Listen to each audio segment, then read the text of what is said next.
For the longest time, we've basically been chasing two big things at once: securing our country's energy supply and, well, securing our planet's climate. But what happens when the very things we do to solve one problem actually make the other one worse? We're going to redraw the energy map today and find out where the real power is hiding in the 21st century. All right, so on one hand, you've got this classic idea of energy security. We're talking national independence, controlling our own resources, making sure the lights stay on no matter what. And on the other hand, there's the urgent global push for climate security, a worldwide problem that demands a complete overhaul of how we do things. The really interesting part is how they pull in completely opposite directions. One is all about looking inward, focusing on the nation. The other, it forces us to look outward, to the entire planet. So why is this so hard? Why can't we just, do both? Why does this race towards a green future seem to create all these new national security headaches? Well, the answer really goes back to how we've thought about energy for over 100 years. Think about it. For most of modern history, the equation was super simple. Energy meant oil, coal, and natural gas. And if you wanted to be a powerful country, you needed to control those resources. That idea it's baked into our policies, our economy, everything. And this quote from a research paper really nails it. For so long, our policies have treated climate change like an afterthought. The main goal was always energy independence through fossil fuels, and climate stuff was something to deal with later. That exact separation is the root of the massive challenge we're facing right now. Okay, so if we're going to move from that old model of security to the new one, we need a totally new shopping list. We're not talking about oil wells and pipelines anymore. Nope, we are talking about mines. And the key phrase you're going to hear a lot is critical minerals. These are literally the building blocks of the entire clean energy economy. The U.S. government itself calls them essential to our national security. And they come with a huge catch. Their supply chains are really, really easy to break. So what does that actually look like? Well, picture a pipeline. It all starts with a raw mineral that gets dug out of the ground, say lithium. That gets turned into a piece of key tech, like a battery. And then that battery goes into the final product, like an EV. Seems pretty straightforward, right? But that very first step, just getting the raw materials, that's where a whole new world of risk opens up. Just check out this shopping list for our green future. You want an EV battery? You're going to need a whole cocktail of stuff: lithium, cobalt, graphite, nickel, manganese. Building solar panels, you need mountains of silicon. And those giant wind turbines, they just don't work without powerful magnets made from rare earth elements like neodymium. These aren't just nice-to-haves, they're absolutely essential. So what we're looking at here is a fundamental shift, a real turning point. On one side is our past, a world built on fossil fuels.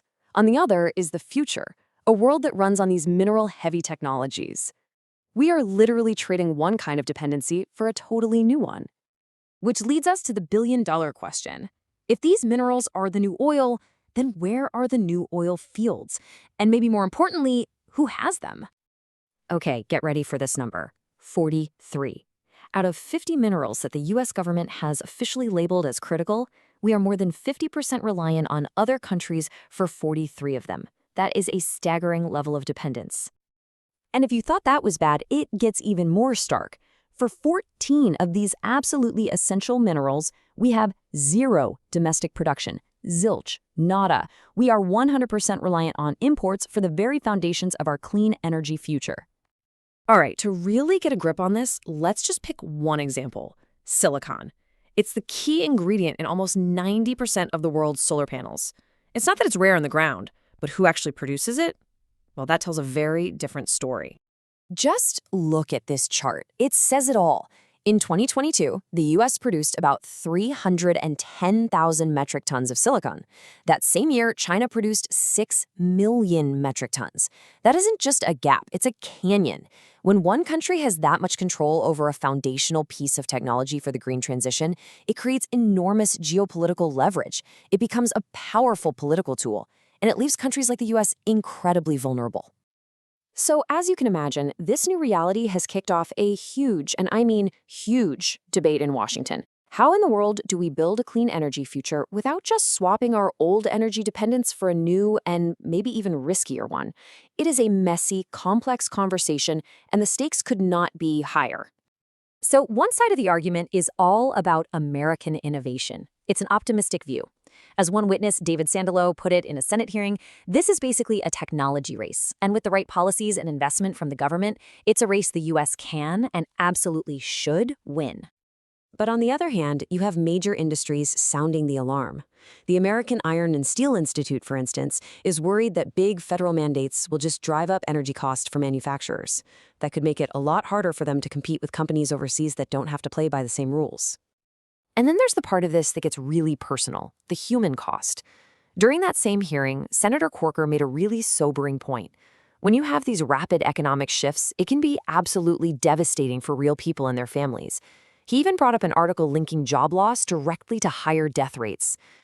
And finally, you have the call for balance, for a middle path.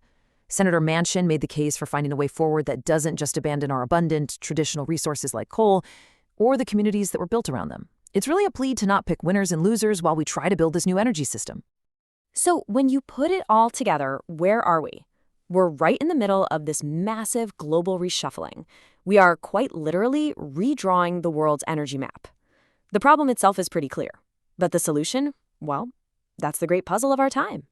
For 100 years, world power and geopolitics were all about who had the oil. Now, and for the next 100 years, it's going to be about who controls the lithium, the cobalt, the silicon, and all those rare earth elements. So what this really means is that building this secure, clean energy future is a constant balancing act. We have to weigh our big climate goals against the very real geopolitical dangers of these new supply chains and the huge economic effects on industries and families right here at home. And all of this really boils down to one final, really tough question. As we race ahead to build this clean, independent future, what is the true cost, and are we prepared to pay it?